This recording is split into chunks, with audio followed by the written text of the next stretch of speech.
નમસ્કાર મિત્રો, અક્ષર અકાદમીના online platform પર હું પ્રોફેસર ડૉક્ટર બી.સી. રાઠોડ આપનું સ્વાગત કરું છું. મિત્રો, સ્પર્ધાત્મક પરીક્ષાની તૈયારી કરતા ગુજરાતના વિદ્યાર્થીઓને ઉપયોગી થવા એ હેતુથી અક્ષર જુદા જુદા વિષયના વિડીયો લઈને આપની સમક્ષ ઉપસ્થિત થાય છે. આજે આપણે જાન્યુઆરી મહિનાનો જે કરંટ અફેર્સ છે એ અંતર્ગત એના જે એવોર્ડ છે એની વિગતો જોઈશું. મિત્રો, એવોર્ડ્સની આ વિગતો પીએસઆઈની આગામી પરીક્ષા, કોન્સ્ટેબલની પરીક્ષા, સીસીઈની પરીક્ષા અને અન્ય સ્પર્ધાત્મક પરીક્ષા માટે ખૂબ ઉપયોગી છે. એટલે વિડીયો શરૂઆતથી અંત સુધી જોવા વિનંતી છે. જોઈએ વિગતો. હા, ગ્રામીણ અને કૃષિ વિષયો આધારિત હિન્દી સાહિત્યમાં યોગદાન બદલ અલીગઢના મૈત્રેયી પુષ્પાને ઇફકો સાહિત્ય સન્માન 2025 એનાયત કરવામાં આવ્યું. ઇફકો સાહિત્ય સન્માન 2025 ખાસ કરીને કૃષિ વિષયો અને ગ્રામીણ વિષયો.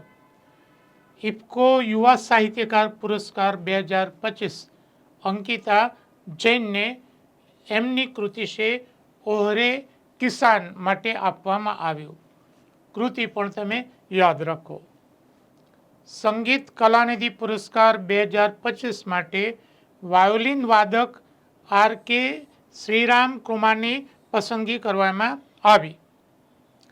આ એવોર્ડની સ્થાપના 1942માં મદ્રાસ સંગીત અકાદમી દ્વારા કરવામાં આવી હતી. નૃત્ય કલાનિધિ પુરસ્કાર જે આ સંસ્થા દ્વારા જ આપવામાં આવે છે 2025 માટે ભરતનાટ્યમની નૃત્યાંગના ઉર્મિલા સત્યનારાયણની પસંદગી કરવામાં આવી.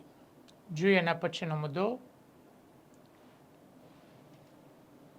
હા, પશ્ચિમ બંગાળના ગવર્નર ડૉક્ટર સીવી આનંદે ભારતીય સંગીતમાં યોગદાન બદલ ગાયક કૈલાસ ખેરને governor order of excellence award એનાયત કર્યો.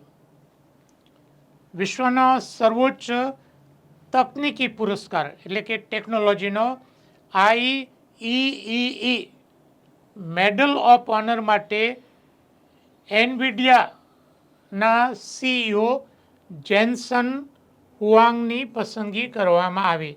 ટેકનિકલ એવોર્ડ છે. ભારતીય સેનાના મહિલા અધિકારી મેજર સ્વાતિ શાંતાકુમારને લૈંગિક સમાવેશી શાંતિની સ્થાપનામાં ઉત્કૃષ્ટ કામગીરી બદલ જેન્ડર શ્રેણીમાં સંયુક્ત રાષ્ટ્ર મહાસચિવ પુરસ્કાર એનાયત કરવામાં આવ્યો. ઇટાલીએ ગોવાના ઉદ્યોગપતિ શ્રીનિવાસ ડેમ્પોને ઇટાલીના સર્વોચ્ચ નાગરિક પુરસ્કાર પૈકીનો એક order of the star of Italy કેવેલિયરે ડેલ ઓર્ડિને ડેલા સ્ટેલા ધ ઇટાલિયા ઇટાલિયન ભાષામાં છે આ એવોર્ડ આપવામાં આવ્યો. આંધ્રપ્રદેશના ડેપ્યુટી સીએમ પવન કલ્યાણને ગોલ્ડન ડ્રેગન્સ સંગઠન દ્વારા ટાઈગર ઓફ માર્શલ આર્ટ ટાઇટલથી નવાજવામાં આવ્યા. પરીક્ષા માટે આ અગત્યનો કહી શકાય એવો મુદ્દો છે. સમુરાઈ માર્શલ પરંપરા એ જાપાનની માર્શલ આર્ટ છે. એમાં સામેલ થનાર એ પ્રથમ બિન જાપાની મહાનુભાવ છે. આ એવોર્ડમાં જાપાનના મહાનુભાવોને તો એવોર્ડ અપાયો છે, પણ બિન જાપાની પ્રથમ વ્યક્તિ એ આંધ્રપ્રદેશના ડેપ્યુટી સીએમ છે પવન કલ્યાણ. દુલાભાયા કાગ એવોર્ડ 2026 માટે જૂનાગઢની ડૉક્ટર સુભાષ મહિલા કોલેજના આચાર્ય ડૉક્ટર બલરામ ચાવડા, મારા મિત્ર છે, ફેસબુક ફ્રેન્ડ છે, એમને આ એવોર્ડ આપવામાં આવ્યો. અમેરિકન વૈજ્ઞાનિક ટોબી કિયર્સનને ટાઇલર પુરસ્કાર અપાયો. રાઈટ, આ ધ્યાનમાં રાખો. અને બીજું કે ટાઇલર પુરસ્કાર એ પર્યાવરણનો નોબલ પુરસ્કાર ગણવામાં આવે છે.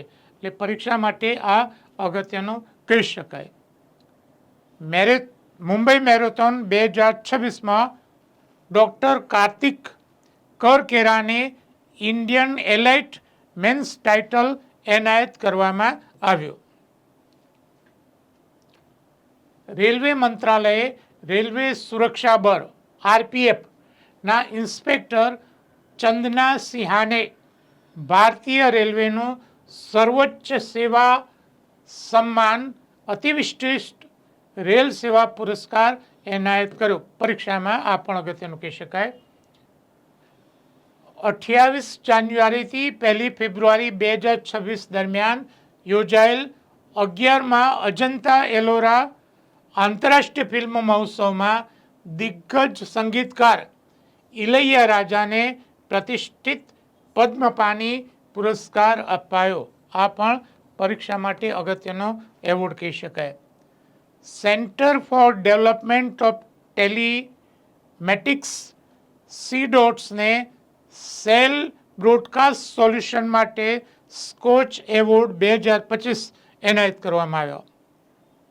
ટાઈમ્સ બિઝનેસ એવોર્ડ 2026માં ઓડિશાની રિયલ એસ્ટેટ ડેવલપર કંપની એકરાઇઝ, કંપનીનું નામ છે એકરાઇઝને real estate development of the યરનો એવોર્ડ આપવામાં આવ્યો. બનારસ સાહિત્ય મહોત્સવ 2026માં નમિતા ગોખલેને ભારતેન્દુ હરીશચંદ્ર લાઇફટાઇમ અચીવમેન્ટ એવોર્ડથી નવાજવામાં આવ્યા. પરીક્ષા માટે આ અગત્યનો સાહિત્યને લગતો એવોર્ડ છે. સુભાષચંદ્ર બોઝ રાષ્ટ્રીય આપદા પ્રબંધન એવોર્ડ 2026 માટે વ્યક્તિગત કેટેગરીમાં લેફ્ટનન્ટ કર્નલ સીતા અશોક શેલ્કે અને સંસ્થાગત કેટેગરીમાં સિક્કિમ સ્ટેટ ડિઝાસ્ટર મેનેજમેન્ટની પસંદગી કરવામાં આવે. આ એવોર્ડ એ સુભાષચંદ્ર ની જે તિથિ છે 23 જાન્યુઆરીના રોજ જાહેર કરવામાં આવે છે. પ્રજાસત્તાક દિવસની પૂર્વ સંધ્યાએ ગુજરાત પોલીસ દળના અધિકારીઓ અને કર્મચારીઓને ઉત્કૃષ્ટ સેવા બદલ કેન્દ્રીય ગૃહ મંત્રાલય દ્વારા 2 IPS અધિકારીઓને રાષ્ટ્રપતિ ચંદ્રક અને 14ની પ્રશંસનીય સેવા મેડલ માટે પસંદગી કરવામાં આવી. 70 વીરતા પુરસ્કારોની જાહેરાત કરાઈ. 1 અશોક ચક્ર, 3 કીર્તિ ચક્ર અને 13 શૌર્ય પુરસ્કાર અને સેના મેડલોની જાહેરાત કરવામાં આવી.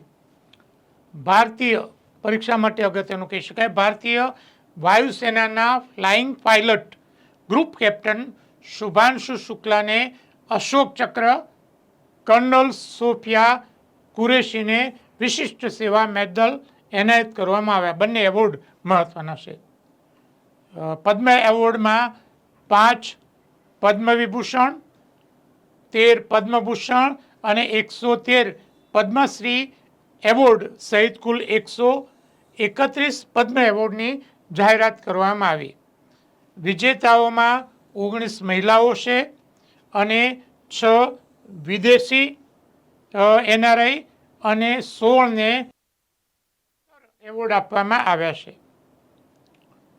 મોઝામ્બિકના સામાજિક અને માનવાધિકાર કાર્યકર્તા ગ્રાકા માચિલની ઇન્દિરા ગાંધી શાંતિ નિરસ્ત્રીકરણ અને વિકાસ પુરસ્કાર 2025 માટે પસંદગી કરવામાં આવી છે. પરીક્ષા માટે અગત્યનો કહી શકાય. હા, ગુજરાતમાંથી હાસ્ય લેખક આ પરીક્ષા માટે અગત્યનું કહી શકાય. હાસ્ય લેખક રતિલાલ બોરીસાગર, માણભટ્ટ કલાકાર ધાર્મિકલાલ પંડ્યા, રંગભૂમિના કલાકાર અરવિંદ વૈદ્ય, હાજી રમકડું મીર હાજી કાસમ અને અંગદાન પ્રવૃત્તિના પ્રણેતા નિલેશ વિનોદચંદ્ર માંડલેવાલાને પદ્મશ્રી એવોર્ડ આપવામાં આવ્યા. ગુજરાતમાંથી પદ્મશ્રી એવોર્ડ વિજેતા આ મહાનુભાવો છે.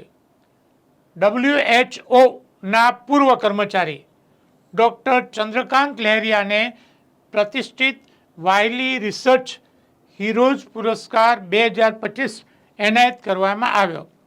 આ એવોર્ડ મેળવનાર એ પ્રથમ ભારતીય છે, એટલે આ એવોર્ડ પણ પરીક્ષા માટે અગત્યનો છે. ઉત્કૃષ્ટ કામગીરી બદલ સિક્કિમ પોલીસને પ્રેસિડેન્ટ્સ પોલીસ કલર એવોર્ડ એનાયત કરવામાં આવ્યો. આ એવોર્ડ મેળવનાર એ ભારતનું 15મું અને 3જું પૂર્વોત્તર રાજ્ય છે. પોલીસને લગતી વિગત છે એટલે પરીક્ષા માટે અગત્યનું કહી શકાય. બ્રિટિશ ડિઝાઇનર વિક્ટોરિયા બેકહેમને ફ્રાન્સ દ્વારા knight of the order of arts and લેટર્સની પદવી અપાઈ.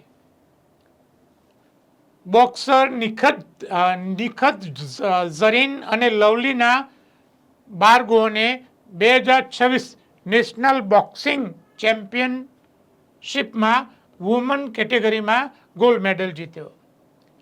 આર્યના સબાલેન્કાએ બ્રિસ્બેન ઇન્ટરનેશનલ ટાઇટલ સતત બીજી વખત જીત્યો. આ એની કારકિર્દીનું 22મું ટાઇટલ છે. 25મી all India major port cultural મીટમાં 26માં શ્યામાપ્રસાદ મુખર્જી પોર્ટ પ્રાધિકરણ ચેમ્પિયનશિપ બન્યું. એટલે કે championship Mumbai port authority first runner up, Deendayal port authority અને કોચન પોર્ટ ઓથોરિટી બંને સંયુક્ત રીતે સેકન્ડ રનઅપ બન્યા. મિત્રો, આ જે ઇવેન્ટ છે એ પારાદીપ બંદરે યોજાયો હતો. આઈસીસી દ્વારા પરીક્ષા માટે અગત્યનો આ સવાલ કહી શકાય. 2025ના મહિલા player of the month award માટે દક્ષિણ આફ્રિકાની લોરા વોલવાઇટની અને પુરુષ પ્લેયર માટે ઓસ્ટ્રેલિયાના મિશેલ સ્ટાર્કની પસંદગી કરવામાં આવી. આઈસીએ એટલે કે ઇન્ટરનેશનલ ક્રિકેટ કાઉન્સિલ દ્વારા દર મહિને પ્લેયર ઓફ ધ મંથ એવોર્ડની પસંદગી કરવામાં આવે છે, એક પુરુષ અને એક મહિલા કેટેગરી. વિદર્ભે સૌરાષ્ટ્રને 38 રનથી હરાવીને પ્રથમ વખત વિજય હરારે ટ્રોફી જીતી. આ પણ પરીક્ષા માટે અગત્યનો સવાલ કહી શકાય. લેહમાં આયોજિત ખેલો ઇન્ડિયા વિન્ટર ગેમ્સ 2026માં મેડલ વિજેતાઓમાં હરિયાણા 5 ગોલ્ડ, 1 સિલ્વર અને 2 બ્રોન્ઝ મેડલ સાથે પ્રથમ સ્થાને, લદ્દાખ બીજા અને મહારાષ્ટ્ર ત્રીજા સ્થાને. કઝાકિસ્તાનની એલેના રિબાકિનાએ આર્યના સબાલેન્કાને હરાવીને ઓસ્ટ્રેલિયન ઓપનનું ટાઇટલ જીત્યું. સ્પોર્ટ્સને લગતો એવોર્ડ છે. પરીક્ષા માટે ઉપયોગી એવા અમારા અગાઉના આ વિડીયો છે. આપે જોયા ન હોય તો જોઈ લેશો. પરીક્ષાની તૈયારી કરતા વિદ્યાર્થીઓ માટે અમારી 2 મહત્વની એવી ટેલિગ્રામ ચેનલ છે. બીસી રાઠોડ કરંટ અફેર્સ અને ગૌરવંતી ગુજરાતી. હજુ સુધી જો તમે અમારી આ બંને ટેલિગ્રામ ચેનલમાં જોડાયા ન હોય તો એમાં જોડાઈ જવા વિનંતી છે. વધુમાં અમે અમારું મેટર ઇન્સ્ટાગ્રામ અને ટ્વિટર ઉપર શેર કરીએ છીએ, તો અમારા બંને પ્લેટફોર્મને ફોલો કરવા વિનંતી છે. વધુમાં આજનો આ વિડીયો આપને પસંદ આવ્યો હોય તો એને લાઈક કરીને શેર કરવાનું ભૂલતા નહીં. અને હજુ સુધી જો તમે અમારી આ ચેનલને સબસ્ક્રાઈબ કરી નથી તો એને સબસ્ક્રાઈબ કરી દેશો અને બેલ આઇકોનને ચાલુ કરવાનું ભૂલતા નહીં.